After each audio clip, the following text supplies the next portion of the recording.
Hello and welcome back to part 2 of my English and Maths practice assignment on pets. Again, all you need, here's a pen, whoops, here's some paper and a pen, name, date and have a go. You've got my email address at the top. Take a photograph of your work, one photo, I can always zoom in and send it to me.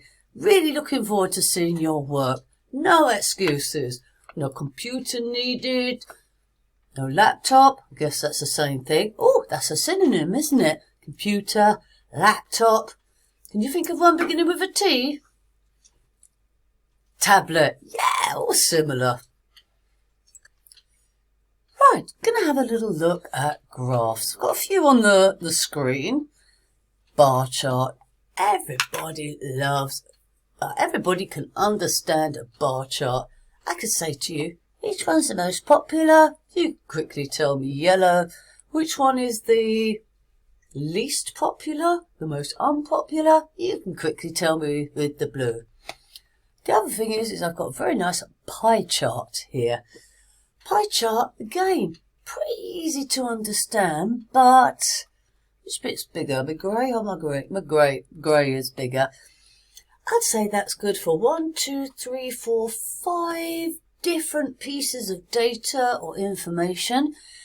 Say you had 20 little bits of information, it would become very confusing, especially if some of the slices of the pie are small.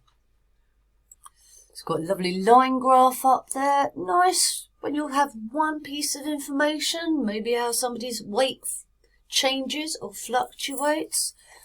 Down here, pictogram.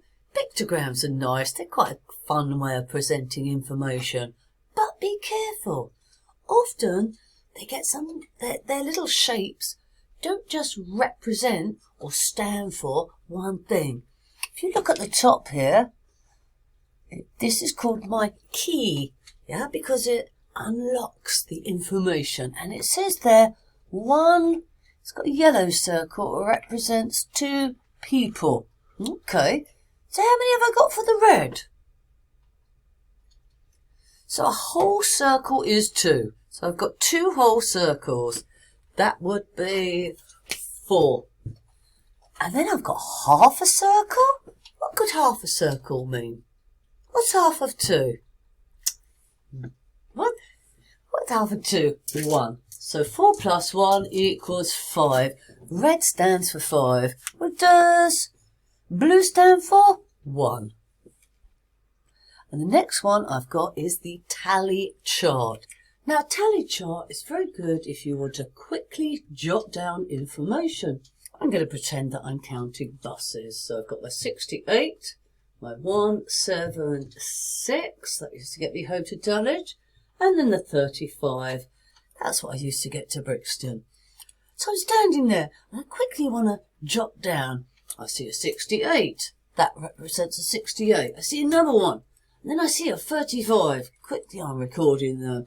Then I see 2 176s. Excellent. Oh my goodness, there's another 68. Oh, another 68. Typical. They always come when you're not waiting for them. Then I see a 35. Then I see another 68. And then another 68. What did I just do?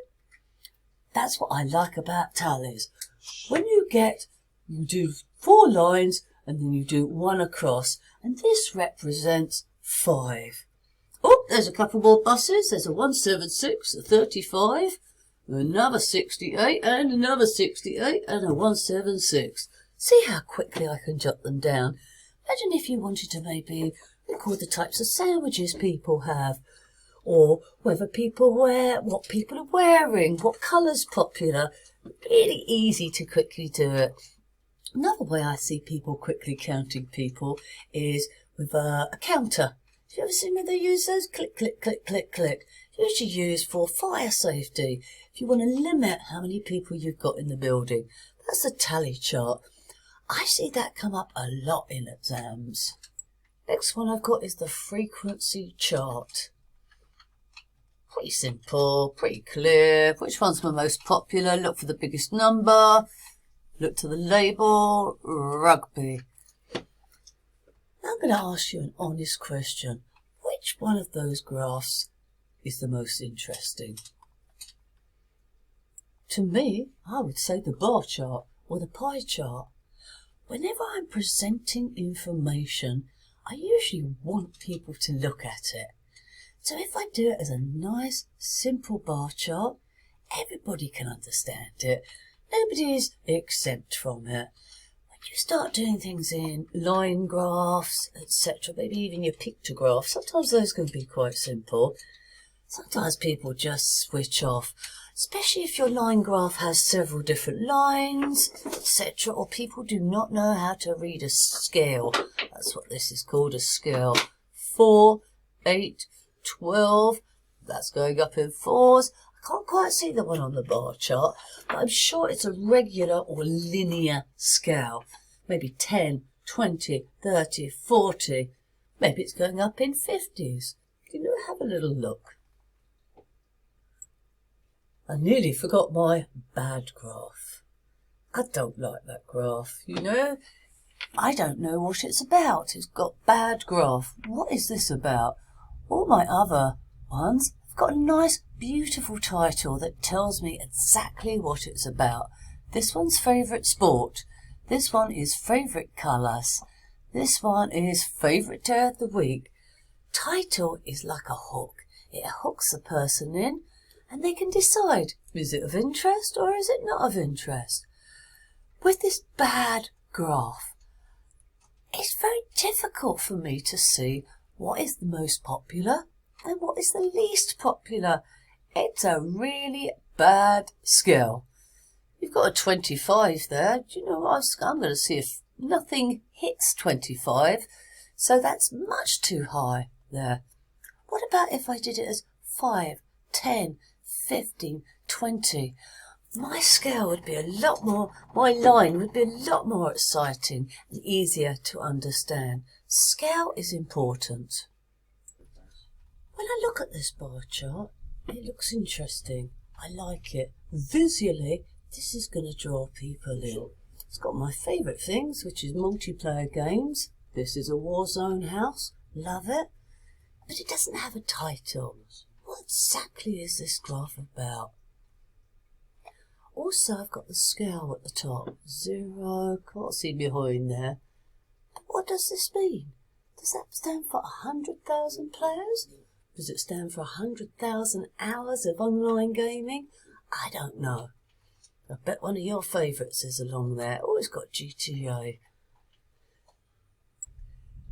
When you want to get your information across, present it in a nice way. I'm going to look at this one just at the top here. Country summary. Summary of what? What's it about? It's a comparative bar chart. It shows me, let's have a look at Brazil. I can clearly see that 2003, I got the highest amount of data. Then it dropped by almost half. And then it went up again in 2005. But it doesn't, the title doesn't tell me what it's about, which is a great shame. Now, looking at this bar chart, this was in the assignment I gave out before breakout.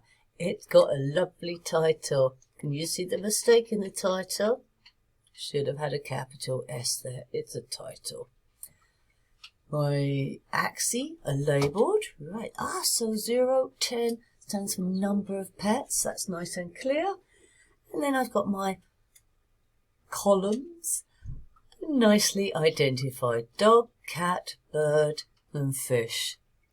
Very nice bar chart. So now what I'm going to do is show you the questions.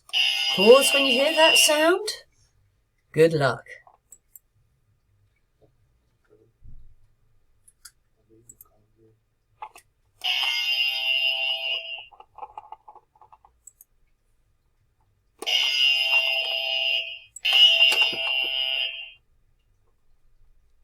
Right, put some nice pictures on.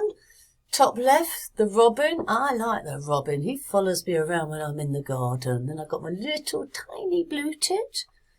This one is a rhea. I remember stroking a rhea. A friend used to have one as a pet. Right, looking at your bar charts, Which is the most popular pet? Pet's a cute name. Pet, if you pet something, it means you sort of touch something and look after it. No problems working that one out, I hope. Dog. 50 of my number of pets. 50 dogs amongst my college students. How many cats are there? Cats, I'm going to read across. 40. 40 cats amongst my class. A quick extra question. How many birds are there? So it looks clearly between the 10 and the 20. What number's between the 10 and the 20? 15. Well done. 15 pets. Next one. Right. 20 children have one mouse each. Each means one as a pet. Draw this on the bar chart and label it. So you've got 2 jobs there. Draw it and label it. I bet a few of you will draw it, but I bet a few of you will forget to label it. Do you remember how important labels are?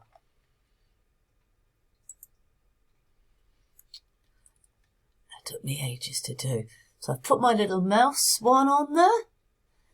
Yep, so I've done it and I've labelled it. Fabulous. Right, last one. How many more dogs are there than birds?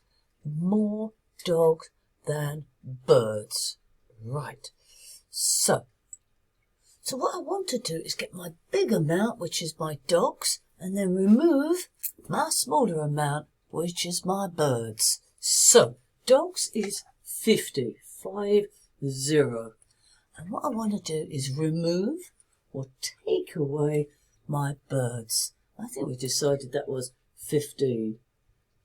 So I've got my numbers again, nice and neat underneath each other. Just going to swap my pens. I think that's running out of ink. Nice and neatly underneath each other. I've got my little board. 0. Take away 5. Can't do it.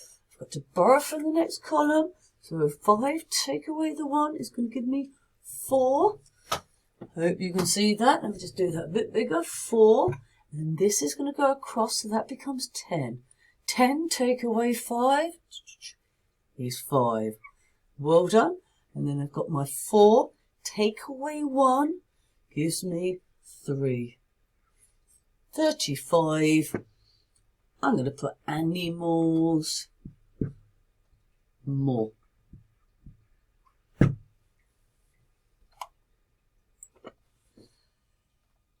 I don't know if you noticed, that is a ray. How would you describe that ray? Big, enormous, huge, massive. Lots of words to describe huge. The other thing you could say about my ray is he is symmetrical. Do you remember symmetrical? Symmetrical is if you've got a mirror and you put it there, the reflection would be exactly the same. And I think my enormous, huge, massive, gigantic, supersized ray is symmetrical. Just like I've got just enough space to do this one. You know what animal that is? I call it a flutterby, but I think most people call it a butterfly. These are usually symmetrical. You can put a line down the middle and it's the same. My face is symmetrical. Right, I'm going to save the next questions for the next video, part 3. Look forward to seeing you there.